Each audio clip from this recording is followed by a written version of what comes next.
So introduce yourself, tell us who you are, where you're from, and where your film was shot. Hi, my name is Dixon. I am the director and animator for Darwin the Dreamer, which was, I guess, technically shot. It was animated and created here in Plano, Texas, in the United States. So what were your inspirations for the film? When I think about what inspired me to do Darwin the Dreamer, it started out as a children's book that I illustrated and wrote, and it mainly tied into a fear I had of not being able to create art. And I thought, if I wasn't able to see, would I still create art? And I think what I landed on was absolutely, I would still find a way to make art. That's just something that's so ingrained in who I am that I would have found a way to do it. So that kind of led to me kind of writing this story about dreaming about things that we may not see and then making them a reality. So how was the production of this film? It was pretty smooth. I was working with someone who was very hardworking, me. So I was really able to kind of set schedules that I felt I could really do in my off time, and really just follow the step-by-step filmmaking process of writing and then converting those into storyboards, and then doing animatics and breaking down timing and really getting my narration down, and then leading up to music. So all those things just really kind of fell together really well. Having the book already written as a children's book really helped me already have a blueprint to go off of. So it was pretty smooth. So for you, what is the main role of cinema for society? I think the main role for cinema in society is to tell our stories. There's so many ways to connect with people artistically through art, and film is one of those ways where we can show a slice of our own lives and create these parallels with other people, where they look at these stories and they're like, oh, that reminds me of my cousin or my sister or my father. And we just find this way through storytelling, through visual storytelling, to really connect people and show that we're all really not so different. In the age of streamings, metaverses, and artificial intelligence, how do you see the future of cinema?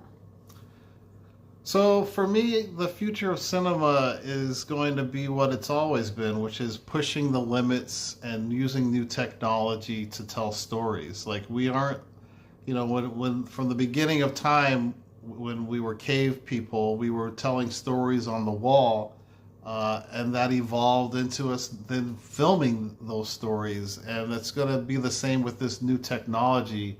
Right now it's very scary and uncertain about where things are going to go with it, but I think that kind of creative drive that artists have is going to basically decide where we take this technology. We're always going to want to push the limit and be creative, and this technology that's coming into our world right now is just going to be another example of that. It's going to be another fancy pencil or a fancy paintbrush that we can use to tell our stories, but at its core, it's always going to be the imagination and the dreams of people, and realizing those in a visual form that's going to connect with people. So I embrace the change, and I fear it. I respectfully fear it, but I also embrace it because I know in the end, creativity and artistry